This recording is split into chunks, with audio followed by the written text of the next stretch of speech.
Merhaba arkadaşlar. Çekirdekçiler kanalına hoş geldiniz. Bugün yine yeni bir video ile karşınızdayız. Bugünkü videomuzun konusu sıcak havalarda muhabbet kuşu için alınacak önlemler. Malum Temmuz ayının ortasındayız. Havalar bayağı sıcak. Yanıyoruz, kavruluyoruz. Bizi bu kadar etkileyen sıcaklar haliyle küçücük kuşlarımızı da oldukça etkiliyor. Çok uzatmadan hemen videoya geçiyorum. Şimdi kuşlarınızın sıcaktan bunaldığını nasıl anlayacaksınız? Sıcaktan bunalan kuşlar kanatlarını açarlar. Ağızlarını hızlı hızlı açıp kapatırlar. Böyle hızlı hızlı ağızlarını açıp kapatarak nefes almaya çalışırlar. İştahsız olurlar. Muhabbet kuşları en fazla 25 dereceye kadar dayanabilirler. 25'in üzerinde seyreden havalarda eğer serinletmezseniz bir süre sonra strese gireceklerdir. Tüylerini dökmeye başlayacaklardır. Şimdi burada çok önemli bir konuya değinmek istiyorum. Kafesleri uzun süre güneşe maruz kalırsa eğer, yani güneşe maruz kalan bir yerde duruyorsa kafesleri, muhabbet kuşunuz güneş çarpmasına bağlı güneş şoku yaşayabilir arkadaşlar. Buna çok dikkat edin. Bunu nasıl anlarsınız? Kuşunuzun vücudu böyle felç geçirmiş gibi kas katı kesilir ve uyuyormuş gibi hareketsiz yatar. Yani baygınlık geçirir. Şimdi böyle bir durumda telaşlanmayın. Hemen kafesin yerini güneşten uzak bir yere konumlandırın.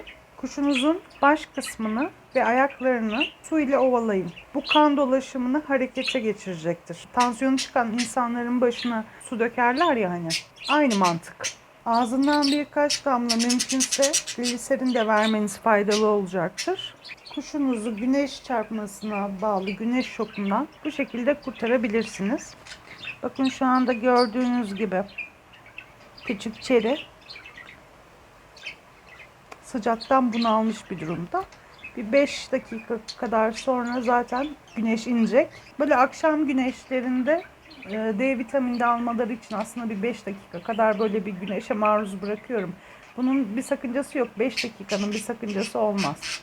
Yani toplamda bir 5 dakika böyle direkt güneşte kalırlarsa D vitamini de almış olurlar. D vitamini de önemli çünkü. Doğal bir yolla almış olurlar. Sıcaktan etkilendiklerini işte bu şekilde anlayabilirsiniz. Gördüğünüz gibi hızlı hızlı nefes alıyorlar ve kanatlarını açıyorlar. Kuşlarınızın yaz gününde sıcaktan etkilenmemeleri için kuşlarınızın bulunduğu ortamda bazı önlemler alabilirsiniz. Nedir bu önlemler? Mesela kuşun bulunduğu ortam gün ışığı almalı. Kuşunuzun kafesine doğrudan güneş ışığı vurmaması gerekiyor. Yani kuşlar doğrudan bir gün ışığına maruz kalmamalı. Yani uzun süreli maruz kalmamalı. Ben dediğim gibi şu an 5 dakikalık bir güneşlendiriyorum ve güneş de zaten gitti. Kafesi oksijeni bol ancak hava akımı olmayan bir yerde olmalı. Arkadaşlar kafesinizi kesinlikle ve kesinlikle ceryanda bırakmayın. Yani örneğin pencere açıksa oda kapısını kapatın. Ya da kafes hava akımının geçmediği bir yerde konumlanmış olsun. Hani hem pencere hem kapı açıktır.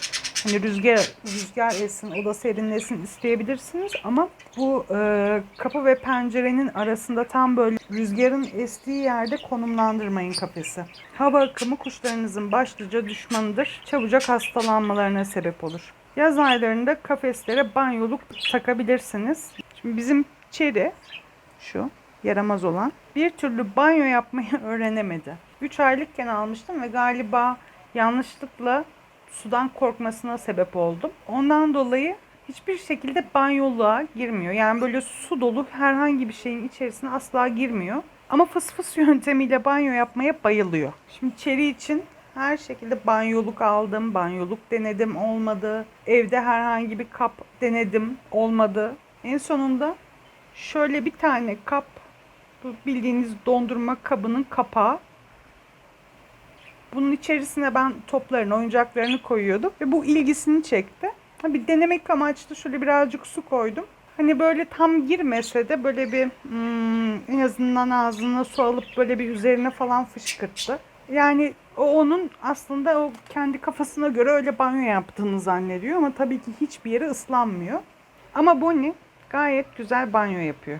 Bonnie çok güzel banyo yapıyor. Bonnie banyo konusunda beni hiç üzmüyor oğluşum. Ama bu Cadolos çok fena. Kuşunuz banyolukta banyo yapmayı tercih etmiyorsa farklı kaplar deneyin. Elinizde bulabildiğiniz böyle fazla derin olmayan, mümkünse de şeffaf olsun. Çünkü fark ettiğim kadarıyla şeffaf kaplardan daha az korkuyorlar. Eğer böyle hani banyoluk gibi böyle suya girmeye korkan kuşunuz varsa şeffaf kaplardan korkmuyorlar ilginç bir şekilde. Öyle deneyebilirsiniz. Bazı kuşlar da kafesin içerisindeki banyoluklarda banyo yapmayı tercih etmiyor. Bazen böyle oyun alanlarında banyo yapmayı tercih ediyorlar. Eğer hiç banyoluklara girmiyorsa, kaplara girmiyorsa böyle marul tarzı sevdiği sebzelerden, meyvelerden kabın içerisine koyarak ilgisini çekmeye çalışabilirsiniz. Sevdiği oyuncaklardan banyoluğuna koyup ilgisini çekmeye çalışabilirsiniz. Yani bu da bir yöntem. Ama eğer bizim içeri gibi bir şekilde kabın içerisine girmiyorsa yapacak tek bir şey var. O da spreyleme yöntemi. Çiçek fısfıslarıyla yağmurlama yöntemiyle üzerine su serpiştirebilirsiniz. Yalnız burada dikkat edin, yemlerine, eğer hani kafesin içerisinde yapıyorsanız bunu, yemlerine gelmesin, dikkat edin. Çünkü yemlerde küf oluşmasına sebep olur. Bir diğer önemli nokta da çiçek fısfıslarıyla alakalı. Asla kullanılmış boş deterjan ya da oda spreyi gibi şişeleri kullanmayın. Muhabbet kuşları uçucu kokulara karşı oldukça hassas hayvanlardır ve bünyelerinde toksik etkiye neden olur. Küçük dostunuzu serinleteyim derken boğmayın arkadaşlar. Yaz aylarında yapmanız gereken, kuşunuzu serinletmek amaçlı yapmanız gereken bir diğer şey de sebze meyve vermek. Fakat yeşillik değil. Yaz aylarında yeşillik vermeyin arkadaşlar. Zaten sıcak nedeniyle su kaybı yaşıyorlar. Yeşillik biliyorsunuz ishal olmasına sebep oluyor. Bu da daha çok su kaybetmesine neden oluyor. Kuşunuzun bu küçük bünyesi bu kadar su kaybetmeye dayanamaz. Yeşillik yerine kabak gibi sert sebzeler, havuç.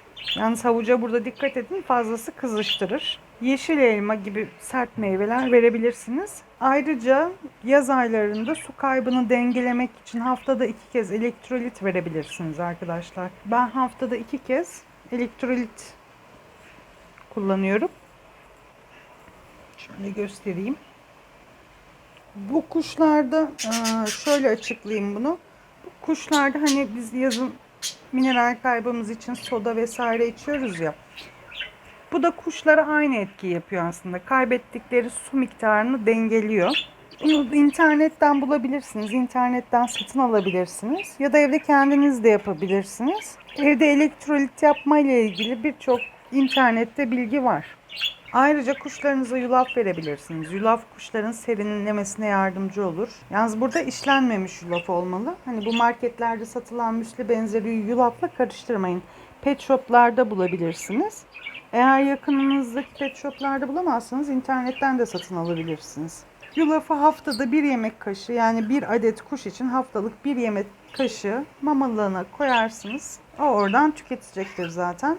Fazlası tüye girmesine yol açar. Arkadaşlar bunun da fazlası, her şeyin olduğu gibi bunun da fazlası zarar. Yazın özellikle bitlere dikkat etmeniz gerekiyor. Önlem amaçlı parazit spreyi almanızı öneririm. Çünkü eğer kuşlarınıza bit bulaşırsa bu bitlerden kurtulmanız çok zor oluyor arkadaşlar. Yani istediğiniz kadar çamaşır sularıyla dezenfekte edin, kuşunuzu istediğiniz kadar yıkayın. Gerçekten zorlanıyorsunuz. En iyisi önleminizi almak. Parazit spreyini pet shoplarda da bulabilirsiniz. Yalnız üzerinde bulunan kullanma talimatına çok dikkat edin. Belirtilen dozda ve aralıkta uygulayın. Kafes köşeleri ve tünek başları gibi, şöyle tüneklerin başları gibi yerlerde, özellikle şu kafes demirleriyle tünekler arasında, şu sıkıştırılan yerlerde ve kafes köşelerinde saklanıyorlar. Oralara yuva yapıyorlar. Parazit spreylerinden oralara da sıkmanızı öneririm. Bir diğer önemli nokta, kuşlarınızın yaz aylarını rahat geçirmesi için bir diğer önemli nokta, suluklarını mutlaka her gün tazeleyin. Şöyle düşünün, siz bu sıcaklarda nasıl 3 gün boyunca böyle açıkta beklemiş suyu hijyenik sebeplerden dolayı içmiyorsanız, kuşlarınıza da içirmeyin arkadaşlar. 40 dereceyi bulan sıcak günlerde de mümkünse hem sabah hem akşam değiştirin. Bu sıcak havalarda, ki özellikle 40 dereceyi aşan artık havalarda bakteriler çok çabuk ürüyor ve bu da kuşunuzda pek çok hastalığa sebep olur. Arkadaşlar yazın kuşlarınızın rahat geçirmesi için yapacaklarınız içeri kuşlarınızın yaz günlerinde sıcak havaları rahat geçirmesi için yapacağınız şeyler aslında bu kadar. Yani çok da bir şey yapmanıza gerek yok. Sadece bu söylediğim basit şeyleri yaparsanız kuşunuz gayet rahat edecektir. Benim anlatacaklarım bu kadar arkadaşlar. Arkadaşlar videomu beğenmeyi ve kanalıma henüz abone değilseniz abone olmayı lütfen unutmayın. Herhangi bir sorunuz olursa yorumlar kısmından bana ulaşabilirsiniz. Elimden geldiğince cevaplamaya çalışacağım. Kanal bildirimlerini açarak yeni videolarımdan haberdar olabilirsiniz. Bir sonraki videoda görüşmek üzere arkadaşlar. Hoşça kalın.